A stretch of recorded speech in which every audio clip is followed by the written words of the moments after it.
What do Sears kit houses have to do with Black History Month? And what's a Sears kit house anyway? Well, stick around and I'll tell you. To answer these questions, we need to go back 100 years to the very first Black History Month. The precursor to Black History Month was created in 1926 in the United States when historian Carter G. Woodson and the Association for the Study of Negro Life and History announced the second week of February would be Negro History Week. The purpose is to honor the accomplishments of the African Americans and spread knowledge about Black history throughout the country. So let's get started. I'm building this 1/12 scale model of a Sears kit house. I'm currently working on the back wall and I've attached the siding. In this video, I'm going to be using some filler to fill in the cracks and joints of the siding, and I'm going to be painting the wall as well. I'll be telling you how Sears Roebuck, yes, that's the same as the Sears department store, helped change and improve the lives for many Black families 100 years ago. So first, let me explain what a Sears kit house is. Between 1908 and 1942, Sears was selling houses and kits that customers would assemble themselves. By assembling or building the houses, customers could save money. It's kind of like building an IKEA bookshelf. Sears said you could assemble and build the house within 3 months. That's about the same time it takes me to assemble an IKEA bookshelf. The houses came in over 370 different designs and more than 70,000 houses were sold. These kits would be shipped to the customer from the factory by rail in a boxcar. The kits would arrive at the rail station and the customer would be responsible to transport the materials to the job site. They were given about 48 hours to get everything offloaded from the boxcar.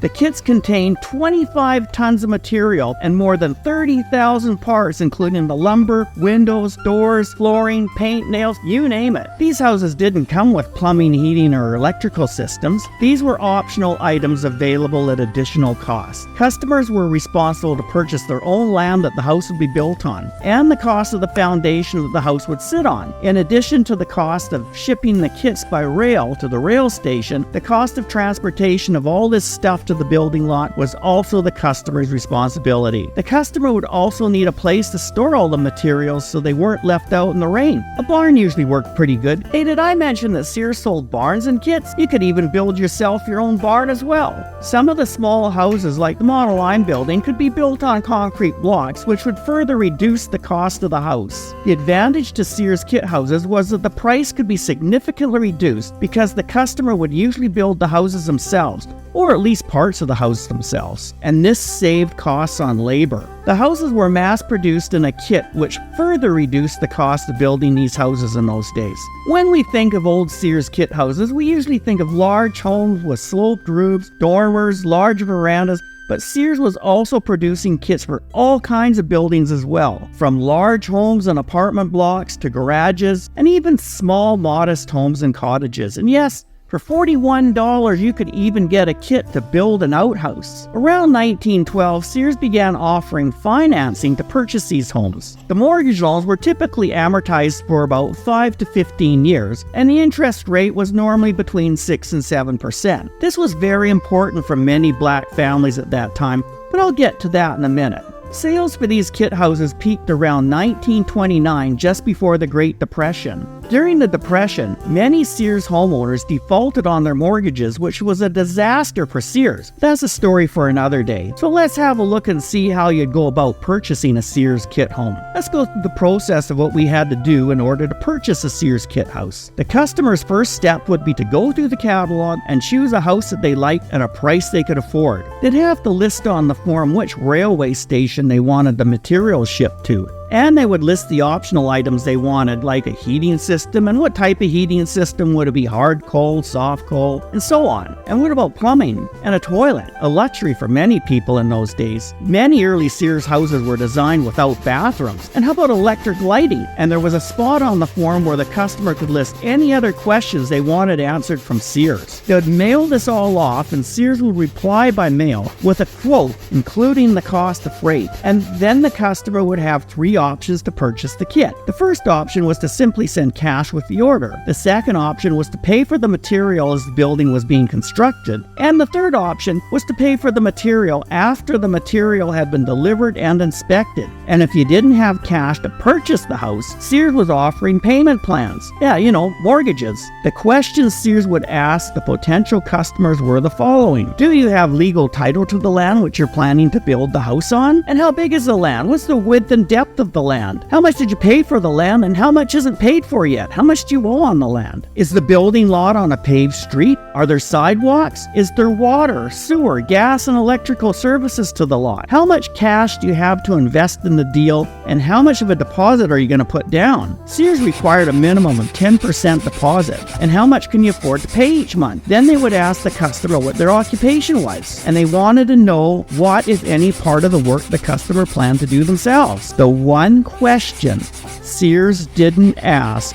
was, what is your race? And applications for mortgages were done through the mail, so Sears never knew the race of the people they gave their mortgages to. They didn't ask if you were white or black or male or female, and this was important. It allowed black families to be part of the American dream and own a house like everyone else. You see, black people were often shut out of traditional mortgage markets and couldn't easily get loans and mortgages from regular banks or building and loan companies. They couldn't get financing due to discrimination during the 1920s. And Sears was the Amazon of its day. You could buy almost anything through the Sears catalog. This was very important for black people at this time as well. In the 1800s and early 1900s, slavery was over, but in the American South, there was still a lot of discrimination and injustice for the rural African American sharecroppers. Usually in these rural areas, these people could only shop or only had access to one store, the country store, and the prices were high. It was often the case that the landlord also owned the country store. For black people, their lives were ruled by credit because they could only shop in that one store where they could get credit. For black people, their lives were ruled by credit, and they could only shop in that one store because they could get credit and an account which could be reconciled when the cotton crop came in. Because of that, black people didn't have cash and they didn't have alternative ways to get credit. And the country store owners would often charge higher prices and would gouge their black customers.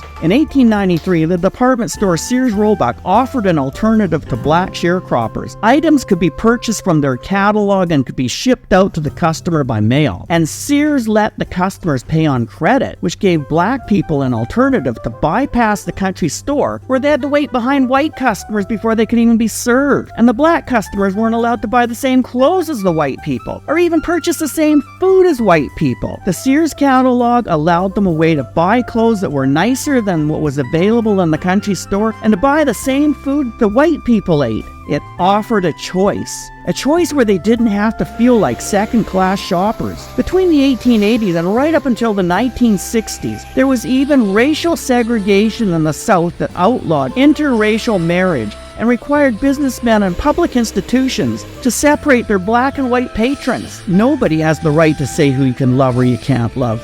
Nobody. Once Sears realized that African Americans were using the catalog to avoid discrimination at the hands of the white supremacists, they took steps to make sure that these customers could continue shopping using the Sears catalog. Sears set up systems that gave black patrons the opportunity to go directly to the postal carrier, completely bypassing the country store. But the founders of Sears Roebuck, Richard Sears and Alva Roebuck, were not motivated by social justice. They were businessmen, and they were in it for the money. Their customers' skin might have been black, but their money was green. There was a smear campaign when rumors spread that Sears and Roebuck were black, presumably to persuade white shoppers that they shouldn't shop at Sears. Sears and Roebuck were forced to publish pictures of themselves just to prove that they were white and avoid losing sales. Some country store owners even resorted to organizing bonfires to burn the Sears catalogs when they arrived through the mail system to avoid losing their black customers. Some people say that Amazon plays a similar role for African Americans today that the Sears catalog did more than 100 years ago. Many black Americans live in cities communities that are defined as food deserts without proper grocery stores and without access to the similar kinds of stores that white suburbanites have access to. It seems to be similar to the way it was 100 years ago. For example, not having access to a bank and having to rely on a check cashing store, and being isolated in terms of transportation and not being able to get to a better paying job, for example. I did a video about globalization and I talked about how I think we're losing our middle class and it's dividing our society. I'll put a link in the description and a link at the end of this video. You just have to click on it if you want to check it out. Everywhere in the world these days it seems we're becoming more and more divided. Sometimes it feels hopeless thinking that we can't change the world for the better. But I always remember the words that Barack Obama said. He said, "You don't have to make it perfect, you just have to make it better." Hey, if you're enjoying my video, please hit the like button. As a new YouTuber, it really helps me out. Maybe even consider subscribing. That'd be awesome. February is Black History Month. I might be an old white guy who lives in Canada. I'll never know what it's like to be a person of color and fully appreciate the struggle that a visible minority faces every day of their lives. I'll never be able to fully understand what it's like to walk in your shoes. However, I'll walk beside you. And there's the link to the video I told you about earlier. You know, the one about globalization. Give it a click and check it out if you like. We'll see you in the next video.